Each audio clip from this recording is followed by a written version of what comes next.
नाज़रीन मां हिफ्ज़ा शाह जिलानी पंहिंजे प्रोग्राम टुनाइट विद हिफ्ज़ा जिलानी सां गॾु पाकिस्तान जी सियासत हिकु दिलचस्प मोड़ ते आहे। हिकु तरफ़ नवाज शरीफ जेको पोएं दौर में ना अहल हुयो हाणे बिल्कुलु लाइमलाइट में अची वियो आहे, हुननि जी पार्टी खे किंग्स पार्टी थो चयो वञे।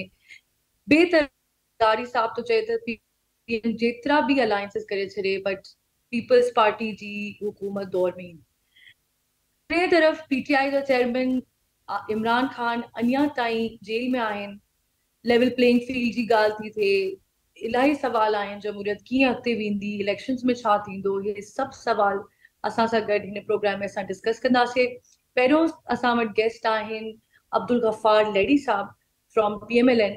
अब्दुल गफूर साहब, ये बताएं कि बलूचिस्तान के लीडर्स को ऐसा पीएमएलएन में क्या दिख रहा है कि वो इतनी बड़ी तादाद में पीएमएलएन को ज्वाइन कर रहे हैं, उसमें शामिल हो रहे हैं, ऐसा क्या दिख रहा है उन लोगों को?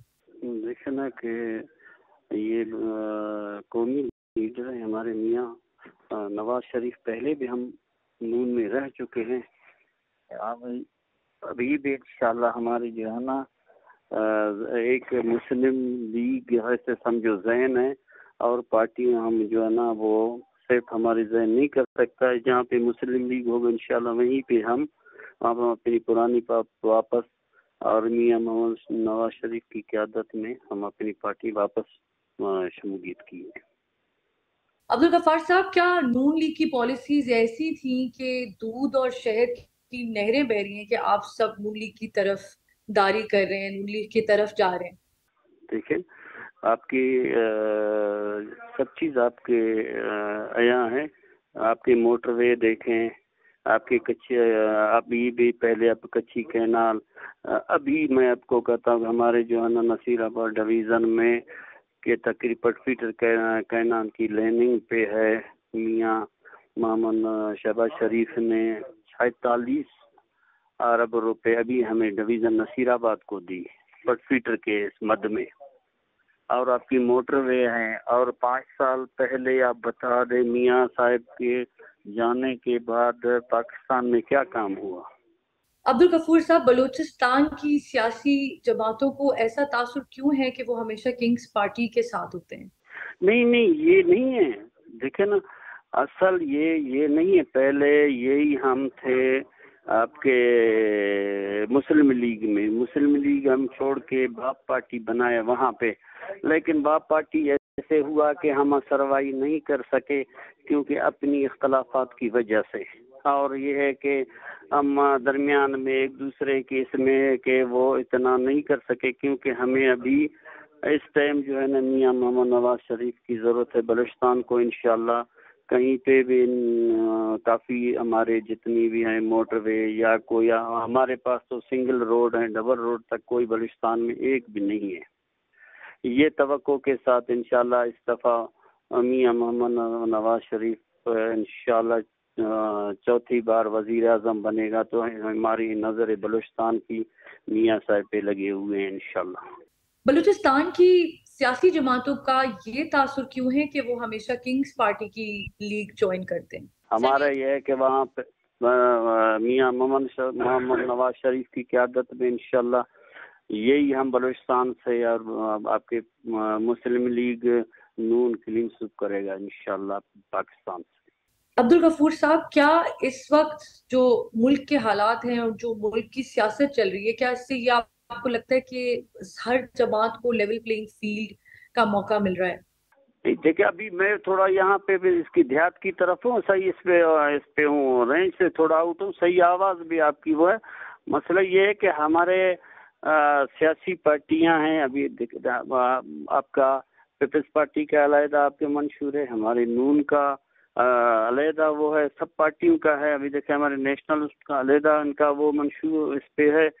इंशाल्लाह यही सबका कोशिश होगा कि इस दफ़ा हमारा यही कोशिश होगा कि हमारी पार्टी आ जाए नून, तो पाकिस्तान को इंशाल्लाह यही मोटरवे हम तवक्को कर जैसे पंजाब में बनी, इस दफ़ा में ये है कि बलूचिस्तान में भी यही इंशाल्लाह आपके मोटरवे, रोड, पानी की सहूलियात, कच्ची कैनाल, पटफीटर कैनाल, हमारे साथ तो 2 कैनालें हैं इस टाइम, और तो कुछ है नहीं। रोड है हमारे डबल कोई है नहीं, یہ کبھی یہ 5 سال گزر گیا، اس میں تو کوئی کام ہمارے بلوچستان میں ہوا ہی نہیں.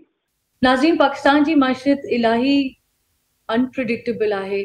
کॾहिं असांखे डॉलर वधंदो नज़र थो अचे, कॾहिं डॉलर घटंदो नज़र थो अचे. स्टॉक एक्सचेंज जा नंबर्स रिकॉर्ड्स ब्रेक थो करे. SIFC जी तश्कील थियण खां पोइ ऐं आर्मी चीफ जो बिज़नेसमैन खां मिलण खां पोइ कुझु बहितरी नज़र अचे पई, मगर वरी पोइ अनप्रिडिक्टेबिलिटी ऐं नेगेटिविटी जी तरफ़ असां हली वियासीं. हाणे जेको बि सूरत हाल आहे, असां छा थो थिए, इकोनॉमी कीअं बहितर थींदी, माजरो छा आहे, इन्हनि सभिनि ॻाल्हियुनि ते असांजा गेस्ट जेके आहिनि, ज़ुबैर मोतीवाला इकोनॉमिक एक्सपर्ट असां सां गॾु आहिनि. असां कुझु सवाल कंदासीं ऐं पुछंदासीं त छा सूरत हाल आहे. मोतीवाला साहब, पाकिस्तान के उतार चढ़ाव देखते हुए क्या आप समझते हैं कि हमारी माशी सूरत हाल क्या सही डगर पर है? IMF जो है हमारी मजबूरी है. प्रॉब्लम ये है कि हमको IMF नई ट्रेंड साइन करनी है, उसके अंदर कोई दो बातें नहीं है, हमको करनी भी चाहिए और जो है ना उसकी जो शराइत है उनको जहाँ तक हो सके उसको मानना भी चाहिए. लेकिन यहाँ प्रॉब्लम ये आ रहा है कि जब आप एनर्जी की बात करते हैं तो जो IMF की रिक्वायरमेंट्स हैं सर्कुलर डेट के हवाले से, वो एक दफा के अंदर अगर हम पूरी करने जाएंगे तो हमारी सनतें नहीं चल पाएंगी. ये हमारा कहना है. आई बिलीव के IMF को जो है ना प्रेजेंटेशन की जो बात है उसके अंदर जो है ना मैं समझता हूँ कि अगर उनको समझाया जाए तो उनकी समझ में आ जाएगा कि सर्कुलर डेट तो शायद खत्म हो जाए लेकिन इंडस्ट्री का सर्कुलर डेट शुरू हो जाएगा. ये जो है ना एक बड़ी बात है. दूसरी जो ये विंटर पैकेज था पावर का, वो भी वो कह रहे हैं, आज अखबारों में हेडलाइन थी कि जिन्होंने नोट नहीं दिया उसको. कमाल की बात यह है कि हम अपनी आइडल कैपेसिटीज जो हैं विंटर के अंदर जो बिल्कुल आइडल हो जाती हैं और हमको आइडल कैपेसिटी चार्ज पेमेंट करना पड़ता है, उसके अगेंस्ट में अगर हम यही सस्ती बिजली अगर इंडस्ट्री को दे दें तो उनका लेवलाइज टैरिफ नीचे चला जाएगा, जो कि बहुत बढ़ गया है. तो ये अगर इतनी सिंपल सी बात है, मैं समझता हूँ कि IMF को ये समझना चाहिए कि अगर इंडस्ट्री चलेगी तो एक्सपोर्ट बढ़ेगा या एक्सपोर्ट होगा तो हम जो है ना उसको जो है ना हम आगे उनको जो है ना जो इनके साथ कमिटमेंट्स हैं उनको पूरा कर पाएंगे. पेमेंट्स की जो कमिटमेंट है उसको तो हम उसके लिए दोनों चीजों को देखना पड़ेगा. यहाँ जो है ना हमारा थोड़ा सा ये है, बाकी IMF का जो कंडीशंस होती हैं पूरी दुनिया में इसी तरह से होती हैं. दे क्रिएट एबिलिटी टू पे, वो अपनी तरफ से हमारी एबिलिटी पे क्रिएट करने की कोशिश कर रहे हैं, लेकिन ये इनको नहीं पता कि जो मार्केट्स हमारी हैं या जो हमारी बाइंग कैपेसिटी है, जो हमारा कैपेसिटी यूटिलाइजेशन है, इन तमाम के अंदर जो प्रॉब्लम आएंगे इतने ज्यादा टैरिफ से गैस के, जो कि 130% इंडस्ट्री के लिए बढ़ा है, तो पाकिस्तान की तारीख में कभी भी नहीं हुआ, बल्कि मैंने कहीं दुनिया में नहीं देखा कि कोई जो है टैरिफ कोई 130% बढ़ा हो कहीं. मोतीवाला साहब, SIFC के क़याम के बाद कुछ बेहतरी नजर आई थी, लेकिन फिर IMF ने SIFC पर एतराज किया. क्या उससे हमारे माशी हालात में क्या कुछ नेगेटिव इम्पैक्ट पड़ सकता है? ये लेकिन IMF की ये बात है ना मेरे हिसाब से तो ठीक है, क्योंकि हमारे कई ऐसे सेक्टर्स हैं जिनको हमने खुली छुट्टी दी हुई है. एग्रीकल्चर पर ना होने के बराबर टैक्स है, विच इज 21% ऑफ GDP, और उसी को हम टैक्स नेट में ले लें. और हम एग्रीकल्चर पर टैक्स की जो बात करते हैं वो बात हम गलत करते हैं. मैंने भी गलत बोला. हम टैक्स लगाना चाहते हैं हर उस इनकम पर जो पाकिस्तान के अंदर रहकर कमाई गई हो, जिसका जो थ्रेश होल्ड 6 लाख है, 8 लाख है, जो भी कॉमन आदमी का है वही एग्रीकल्चर का भी होना चाहिए. जब उस थ्रेश होल्ड को क्रॉस करें और इससे ज्यादा अगर कमाते हैं तो शुड पे रेगुलर टैक्स.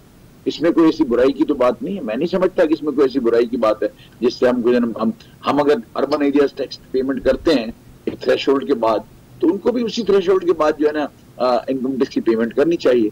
ये मेरा ख्याल है कि अगर सिर्फ इसी को हम अगर ले लें एग्रीकल्चर की इनकम के ऊपर जो प्रोड्यूस करते हैं, मिसाल के तौर पर अगर कोई राइस उगाता है और राइस के ऊपर जो पैसे कमाता है वो 8 लाख से ऊपर जाता है, तो उसके ऊपर जो है उसके ऊपर टैक्स होना चाहिए. और जाहिर है नंबर ऑफ SECs हमारे बड़े कम है, इनको हमारी टैक्स नेट को ब्रॉडन होना चाहिए ताकि जो ऑलरेडी टैक्स नेट में है उनको रिलीफ मिल सके. हमको जो है ना टैक्स का रेट कम करना चाहिए और नंबर ऑफ टैक्स पेयर्स को बढ़ाना चाहिए. ये सारी बातें IMF की जो है उससे मैं पूरी तरह एग्री करता हूँ. मोतीवाला साहब, SIFC के क़याम के बाद कुछ बेहतरी नजर आई थी, लेकिन फिर IMF ने SIFC पर एतराज किया. क्या उससे हमारे माशी हालात में क्या कुछ नेगेटिव इम्पैक्ट पड़ सकता है? देखिए, SIFC जो है अभी तो कॉन्सेप्ट है, अभी ये मटेरियलाइज हुआ नहीं है. जब ये होगा मटेरियलाइज, जब उसके ऊपर कोई ना कोई ऐसी चीजें आएंगी تو جو ہے نا ہم اس کو کہہ سکیں گے کہ بھائی یہ کیا ہوا اور ISIFC پہ کیا آبجیکشنز ہیں وہ بھی دیکھنا پڑے گا. اوپر ہی میں اس کے اوپر کمنٹ نہیں کر سکتا.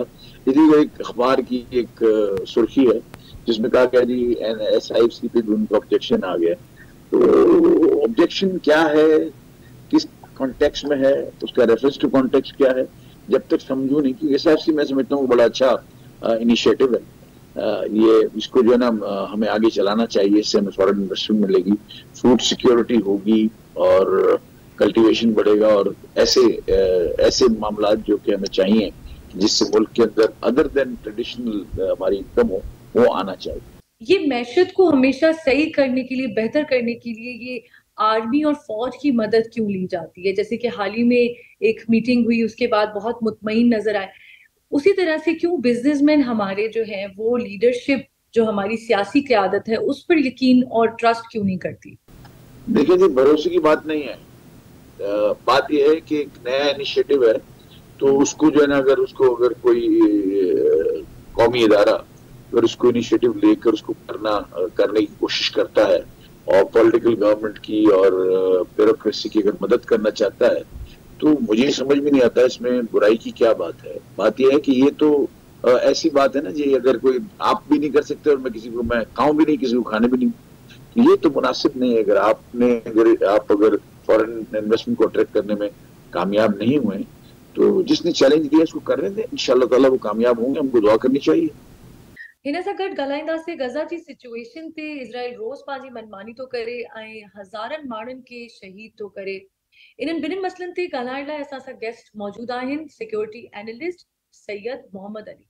पाकिस्तान में गैर कानूनी तौर पर मकीम अफगानिस्तानियों को मुल्क से बाहर निकाला जा रहा है. तालिबान हुकूमत उनके हक में बात कर रही है. क्या इस वजह से पाकिस्तान के ऊपर कोई असरात होंगे? जी बहुत शुक्रिया. देखिए, जो अभी अफगानिस्तान के हवाले से मैं समझता हूँ हमारी पॉलिसी के 3 पहलू हैं जो आपसे मैं ब्रीफली शेयर करूंगा. पहली बात तो ये है कि आपने इस बात को नोटिस किया होगा कि 44 साल के बाद पहली दफ़ा एक जामिया और हमजहत अफगान पॉलिसी सामने आई है, जिसका एक बहुत अहम पहलू जो है वो ये है कि हम अफगान शहरियों को बिल्कुल उसी तरह ट्रीट करेंगे जिस तरह हम किसी भी और गैर मुल्की शहरी को ट्रीट करते हैं. और हम उनसे ये तवक्को करते हैं कि वो पाकिस्तान के आईन, कवानीन और जो प्रोसीजर्स हैं उसको बिल्कुल उसी तरह वो रिस्पेक्ट और फॉलो करेंगे जिस तरह कोई भी गैर मुल्की से तवक्को की जाती है. पहली बात तो ये है. दूसरी बात ये है कि इस वक्त आप जानते हैं पाकिस्तान की कौमी सलामती को जो चंद बड़े चैलेंजेस हैं उनमें एक दहशतगर्दी की रिवाइवल है, साथ ही साथ जो ब्लैक इकोनॉमी और स्मगलिंग है. तो बदकिस्मती से इन तीनों चैलेंजेस का बहुत गहरा ताल्लुक जो है वो अफगान टेरिटरी से भी है और जो खास तौर पे जो इलीगली अफगान पाकिस्तान में मुकीम हैं या रहे हैं उनसे है. तो इस वक्त पाकिस्तान की कौमी सलामती की ये एक बहुत बड़ी एक समझ लें कि तरजीह है कि हम अफोर्ड नहीं कर सकते माशी एतबार से भी, कौमी सलामती के एतबार से भी, कि पाकिस्तान में कोई भी गैर मुल्की गैर कानूनी तौर पे मुकीम हो. तो हम उनसे तवक्को ये करते हैं कि जो भी अफगानी पाकिस्तान में रहना चाहते हैं, आना चाहते हैं किसी भी काम के लिए, चाहे वो इलाज हो, तालीम हो, कारोबार हो, मुलाजमत हो, वो प्रॉपर वीज़े के जरिए आए, डॉक्यूमेंट्री प्रोसेस से गुजर के आए, ताकि हम इंश्योर कर सकें कि उसकी जो इंटेंशन और मकासद हैं वो पुरअमन भी हैं और पाकिस्तान में वो जो अवेलेबल अपॉर्चुनिटीज हैं उनसे फ़ायदा भी उठाना चाहता है. अलबत्ता जो बात आपने की कि अफगान हुकूमत की जानिब से जो तर्ज अमल है, मैं उनसे भी ये अपील करूँगा कि उनको देखें, अगर वो चाहते हैं कि बैनुल अक़वामी बरादरी के एक यानी कि एक्टिव और अहम मेंबर के तौर पे उनको रिस्पेक्ट और रिकॉग्नाइज किया जाए, तो ये ज़रूरी है उनकी अपनी कौमी सलामती के लिए भी कि उनका जो तर्ज अमल है वो जिम्मेदाराना हो पाकिस्तान की जानिब भी, और उनसे ये भी तवक्को की जाती है कि वो तमाम अफगान बाशिंदों को एडवाइस करें और उनको गाइड करें कि जो पाकिस्तान आना चाहते हैं किसी भी मकसद के लिए, वो पाकिस्तान के तमाम प्रोसीजर्स और कवानीन का एहतराम करें ताकि उनको कोई इनकन्वीनियंस भी ना हो اور وہ پاکستان کے اندر جو فیسلٹیز اور اپرچونٹیز ہیں ان سے فائدہ بھی اٹھا سکیں، اور ساتھ ہی ساتھ دونوں ممالک کے جو دیرینہ تعلقات ہیں اس پہ کوئی منفی اثرات بھی مرتب نہ ہوں۔ افغانستان سے پاکستان کے تعلقات بہتر ہونے چاہیے تھے، لیکن آج کل کی صورتحال کی وجہ سے پاکستان اور افغانستان کی ریلیشنز نہیں ہے۔ کیا یہی وجہ ہے کہ دہشت گردی میں بھی اضافہ ہو رہا ہے؟ جی بالکل، جہاں تک آپ نے دہشت گردی کا حوالہ دیا، وہ ایک اسپیشلائز ایک موضوع ہے جس میں یقیناً ہماری جو توقعات ہیں بدقسمتی سے ایک ذمہ دارانہ طرز عمل اور پالیسی کی افغان حکومت کی جانب سے وہ پوری ہوتی ہوئی نظر نہیں آ رہی ہیں، اور اسی بنیاد پہ ہم نے جو افغان پالیسی ہے اس کے تین پہلو ہیں۔ ایک تو یہ ہے کہ ہم نے خود اپنے ملک کے اندر، اپنی سرحدوں کے اندر جو غیر ملکی غیر قانونی طور پہ مقیم ہیں ان کو واپس اپنے ملک روانہ کرنا ہے، اور جو ہمارے ملک کے اندر موجود ہیں ان کو ڈاکومنٹیشن کے اندر لانا ہے، پہلا پہلو۔ دوسرا پہلو اس کا سفارتی ہے کہ ہم نے ہائیسٹ لیول پہ کئی بار افغان حکومت کو یہ باور کرایا ہے کہ ان کی سرزمین ہمارے خلاف مختلف دہشت گرد تنظیمیں استعمال کر رہی ہیں، اور جس کو روکنا افغان حکومت کی ذمہ داری ہے۔ یہ اس کا سفارتی پہلو ہے۔ تیسرا پہلو یہ ہے کہ ہم سمجھتے ہیں کہ بدقسمتی سے بتدریج جو حملے افغانستان سے ہوئے ہیں یا جن میں افغانی ملوث پائے گئے ہیں، اس سے یہ شواہد ملتے ہیں کہ افغانستان کے اندر ان دہشت گرد تنظیموں پہ کوئی پابندی اور روک ٹوک نہیں ہے، بلکہ پلاننگ میں، کوارڈینیشن میں، وسائل کے استعمال اور حصول میں اور ٹریننگ کے حوالے سے افغان ٹیریٹری استعمال کی جا رہی ہے، جو کہ نہ صرف خود افغانستان کے قومی سلامتی، داخلی سلامتی، بلکہ اس کی جو بین الاقوامی کمٹمنٹس ہیں دوحہ ایکارڈ کے حوالے سے، بین الاقوامی قوانین کے حوالے سے، اس کی بھی صریح خلاف ورزی ہے۔ تو میں سمجھتا ہوں کہ یہ بہت افسوسناک صورتحال ہے، اور افغانستان اگر چاہتا ہے کہ پاکستان کے ساتھ خیر سگالی کے تعلقات رکھے اور دونوں ممالک کے تعلقات کے ذریعے سے وہ اپنے مسائل کو حل کرے، تو یہ اس کے لیے لازم ہے کہ وہ پاکستان کی جو بہت ریئلسٹک اور سنجیدہ قومی سلامتی کے جو تقاضے ہیں ان کو پورا کرے، اور اس میں اس کی اپنی بھی داخلی سلامتی میں بہتری آئے گی، اور اس کو بین الاقوامی سطح پہ ریکوگنائز ہونے میں، مین سٹریم ہونے میں، ایکسیپٹیبل بننے میں بھی میرے خیال میں مدد ملے گی۔ اگر ہم غزہ کی بات کریں اور جو وہاں کی صورتحال ہے، مسلمان ممالک کیوں اسرائیل کے خلاف کوئی ایکشن نہیں لے رہے؟ دیکھیے جی، اس کے جو غزہ کی اس وقت صورتحال ہے وہ انتہائی تشویشناک اور اندوناک ہے، اور جو اسرائیلی ظلم و بربریت ہے اس کی جتنی بھی مذمت کی جائے وہ کم ہے، اس میں کوئی شک نہیں ہے۔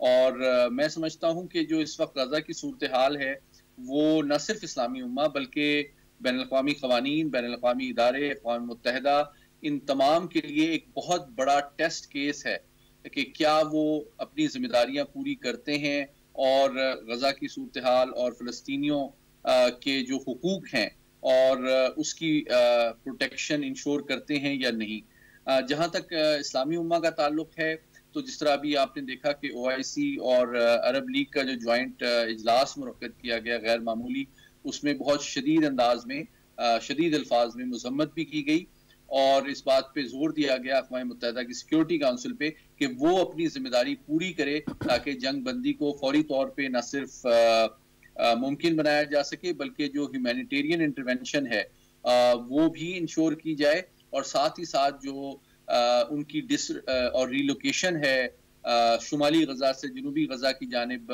فلسطینیوں کی، اس کو بھی روکا جائے، اور ساتھ ہی ساتھ اسرائیلی جو آباد کاری ہے غیر قانونی طور پہ ان کی بھی مذمت کی جائے۔ تو میں سمجھتا ہوں کہ یہ تمام مسلم ممالک کا ہم آواز ہو کے اقوام متحدہ اور عالمی طاقتوں پہ زور دینا ایک امپورٹنٹ انیشیٹو ہے، لیکن یہ افسوسناک بات ہے کہ اسرائیل جو ہے وہ تمام بین الاقوامی قوانین، ضابطے سے بالاتر جو ہے انحراف کر کے وہ جو طرز عمل اس نے روا رکھا ہوا ہے وہ انتہائی افسوسناک بھی ہے اور کنڈیمنیبل بھی ہے، اور میں توقع کرتا ہوں کہ بتدریج جو عالمی آواز اٹھائی جا رہی ہے، جو مظاہرے ہو رہے ہیں، ان کا اثر بتدریج پڑھنا بین الاقوامی طاقتوں پہ شروع ہو گیا ہے. آپ نے دیکھا ہے امریکہ، کینیڈا، فرانس اور برطانیہ کے جو حکومتیں ہیں اب ان کو اس بات کا احساس اور ادراک ہو رہا ہے کہ یک طرفہ اور کھلم کھلا جو اسرائیلی بربریت ہے اس کی حمایت خود ان کے سیاسی اور سفارتی مفادات میں نہیں ہے. اس لیے آپ کو بتدریج ان کی سوچ اور بیانیے اور پالیسی میں تبدیلی دکھائی دے رہی ہے. غزہ کی موجودہ صورتحال دیکھتے ہوئے کیا آپ یہ سمجھتے ہیں کہ ہم تیسری عالمی جنگ کی طرف جا رہے ہیں؟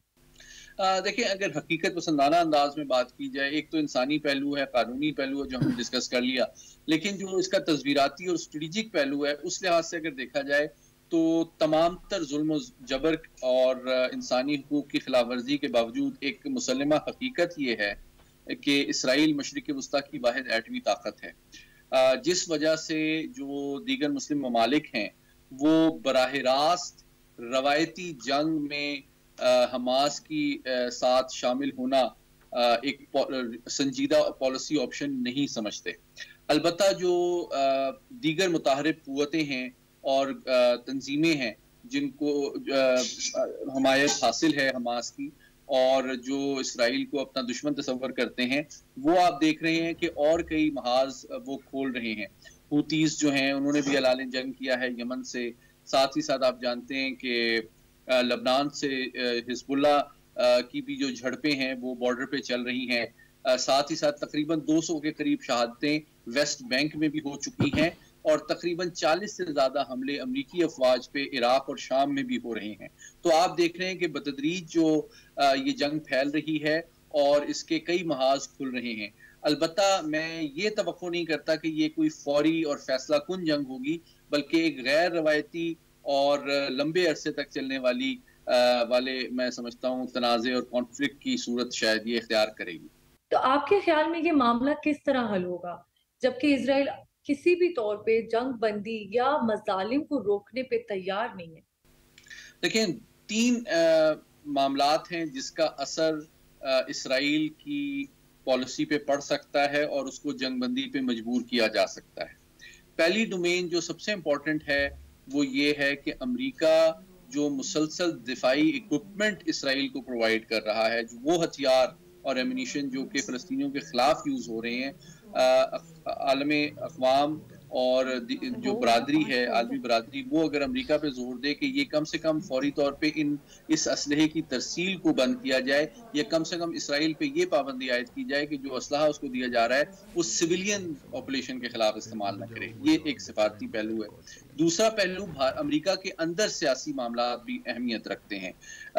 بائیڈن ایڈمنسٹریشن، چونکہ ابھی آپ جانتے ہیں امریکہ میں آگے الیکشن آنے والے ہیں، تو وہ جوئش لابی کی ہمدردی حاصل کرنے کے لیے اسرائیل کی حمایت کر رہی ہے. لیکن امریکہ میں بھی ایسی بہت سی آوازیں اٹھ رہی ہیں جو کہ بائیڈن ایڈمنسٹریشن پہ بھی دباؤ ڈال رہی ہیں کہ یک طرفہ اور کھلم کھلا اسرائیلی بربریت کی حمایت جو ہے امریکہ کی خیر سگالی اور جو تعلقات اور اثر و رسوخ عمومی طور پہ مسلم دنیا اور خصوصاً عرب ممالک میں ہے، اس کے لیے ایک بہت زیادہ نقصان دہ ثابت ہو سکتا ہے. تو یہ ادراک بھی بڑھ رہا ہے. تو دوسرا پہلو امریکہ میں جو امریکی حکومت کے اوپر داخلی دباؤ ہے وہ ہے. اور تیسرا پہلو یہ ہے جو زمین پہ تصویراتی سچویشن ہے جس میں کئی متحرک قوتیں جو ہیں وہ اس کوشش میں حماس کی مدد کر رہی ہیں کہ وہ اور محاذ جب کھول رہی ہیں تو اس کے نتیجے میں اسرائیل کی دفاعی افواج کی یہ صلاحیت کہ وہ اپنی تمام قوت کو غزہ کے خلاف مجتمع کر سکے، اس کو وہ منتشر کرنے کی کوشش کر رہی ہیں. تو یہ تینوں ایسپیکٹس جو ہیں مل کر بحیثیت مجموعی اسرائیل کی جنگ کرنے کی اہلیت، صلاحیت اور خواہش پر بتدریج میں امید کرتا ہوں کہ اثر انداز ہو رہی ہیں اور مستقبل میں مزید ہو سکیں گی. جی بالکل ایسا ہے، اور یہ خفیہ طور پہ نہیں کر رہا. دیکھیں، امریکہ اسرائیل کا ایک اسٹریٹجک الائے ہے. امریکہ 4 اعتبار سے اسرائیل کی اس جنگ میں مکمل حمایت کر رہا ہے، سفارتی، مالی اور دفاعی تینوں اعتبار سے. سفارتی سطح پہ جب وہ ویٹو کرتا ہے اقوام متحدہ کی جنگ بندی کی قرارداد کو، اس کی مخالفت کرتا ہے، تو اس کا مطلب یہ ہے کہ وہ اسرائیل کی جنگ کو جاری رکھنا چاہتا ہے. اس کے خلاف جو سفارتی دباؤ بڑھ رہا ہے اس کو بھی وہ روکتا ہے. आलमी ऐवानों में, खुसूसन सिक्योरिटी काउंसिल में। दूसरा, आप देखें ब्लिंकन साहब ने 3 दफा दौरा किया है मशरिक वस्ता का, तो उसका मकसद जंग बंदी नहीं था, उसका मकसद ये था कि मशरिक वस्ता के ममालिक पे जोर दिया जाए कि वो हमास की मदद ना करें।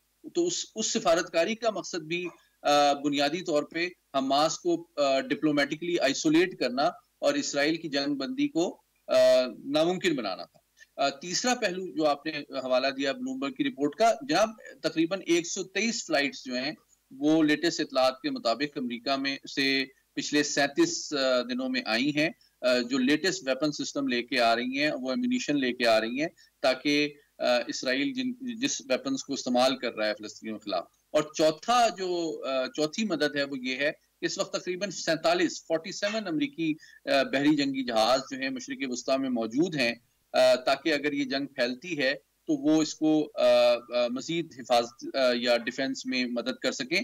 और आखिरी पहलू ये है कि हुतीज ने अभी तक जितने मिसाइल और ड्रोन अटैक्स इसराइल पे किए हैं यमन से, उनको अमरीकी बहरी बेड़ा जो इस वक्त